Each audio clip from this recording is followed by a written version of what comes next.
On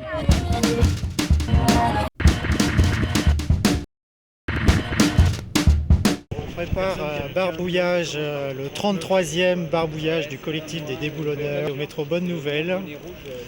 Et nous allons pas tarder à nous rendre à 100 mètres ou quelque chose comme ça vers un panneau publicitaire qui détruit notre paysage. C'est une action qui est faite à visage découvert, dans un esprit complètement non violent et dans un esprit de courtoisie avec les forces de l'ordre qui font leur métier.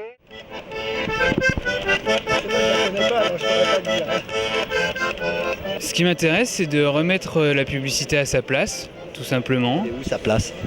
Sa place, elle est en tout cas dans un format plus modeste qu'elle ne l'est aujourd'hui, c'est-à-dire 50-70 cm. Il y a des gens qui considèrent la publicité comme de l'art. C'est vrai que la publicité a beaucoup pris aux artistes, etc. À partir du moment où l'art a une dimension à ce point économique et commercial, l'art est sali. Quand on voit certaines industries qui mettent des extraits de nicotine dans le dentifrice pour enfants, par exemple, pour les conditionner à la nicotine, je pense que, je sais pas s'ils ont des enfants ou pas, mais je pense pas qu'ils se posent la question. Ouais, et c'est les premières victimes de cette société de consommation, parce que c'est devenu une génération cliente. Mais on devrait leur enseigner ce qu'est le montage vidéo, ce qu'est l'image, ce qui est le discernement entre ce qu'on peut avoir, ce qu'on ne peut pas avoir. On met en bas des cités, par exemple, des publicités pour Mercedes. C'est une honte. Éducation du consommateur, c'est au programme de l'école primaire. Donc en fait, peut-être les enseignants pourraient-ils se former un petit peu et se renseigner et traiter cet aspect-là. Il ne faut pas se laisser faire, il ne faut pas se laisser prendre.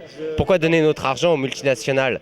Pourquoi je dirais je suis contre la guerre en Irak et puis après je vais manger chez McDo ? Quelque part, ça colle pas. Ah mais l'image, on en fait ce qu'on veut de l'image. On peut montrer des belles choses comme des mauvaises choses avec les mêmes images. Et tout n'est que manipulation. Ce qu'il faut, c'est savoir qui le dit, comment il le dit, pourquoi il le dit, où il le dit, et si le journaliste qui le dit est vraiment intègre.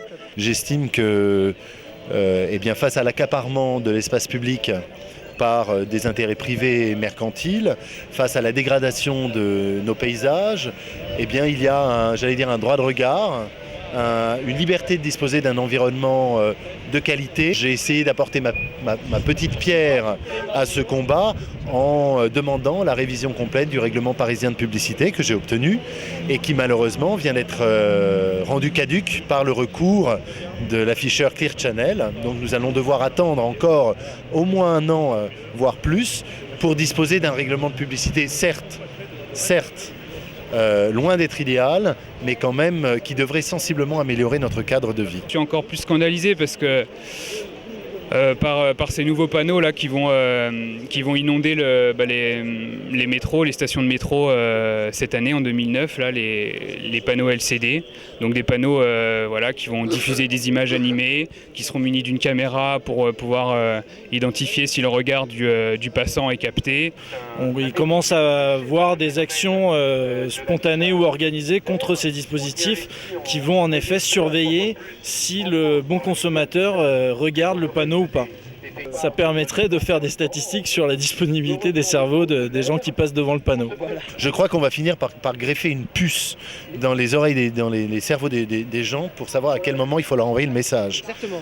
Je trouve ça effrayant. On est en train de se faire bouffer par les multinationales et par des politiques qui sont achetés par les multinationales et par des journalistes qui sont achetés par des multinationales. Sauf vous, bien sûr, parce que je vous connais. Quand on voit que le président de la République, il met quand même un directeur d'antenne qui est quand même assez botte, c'est aussi que le gouvernement, il veut avoir la main mise aussi là-dessus. Ah mais carrément, mais ça existe depuis Louis XIV, enfin depuis toujours. La mainmise sur les médias, ça existe depuis toujours. Mais il faut combattre, il ne faut pas se laisser faire. Il y a des journaux alternatifs qui existent, il y a La Décroissance, il y a L'Âge de Fer. Pourquoi supprimer la pub à la télé qui est un lieu public et pourquoi la laisser dans le métro ?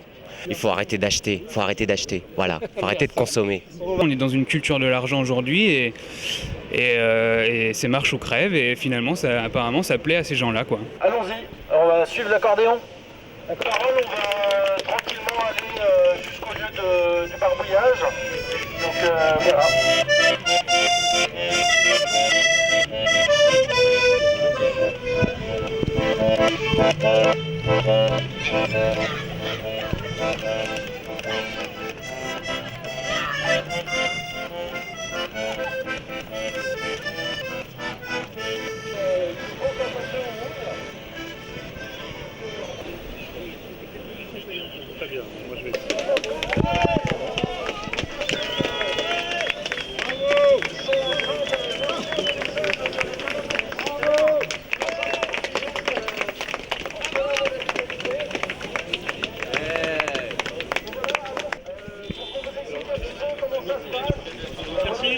C'est gentil de me tenir compagnie. Vous pensez que c'est un débat qu'il faut avoir sur la place publique, ça, C'est un débat de place publique, précisément. Ils sont un peu traités comme un peu comme des délinquants, non? C'est le paradoxe. Tout ceci est illégal puisque immédiatement dans le champ visuel d'un monument historique protégé et classé, donc ces panneaux sont totalement illégaux au regard de la loi de 79 et pourtant ils ont été autorisés. Merci.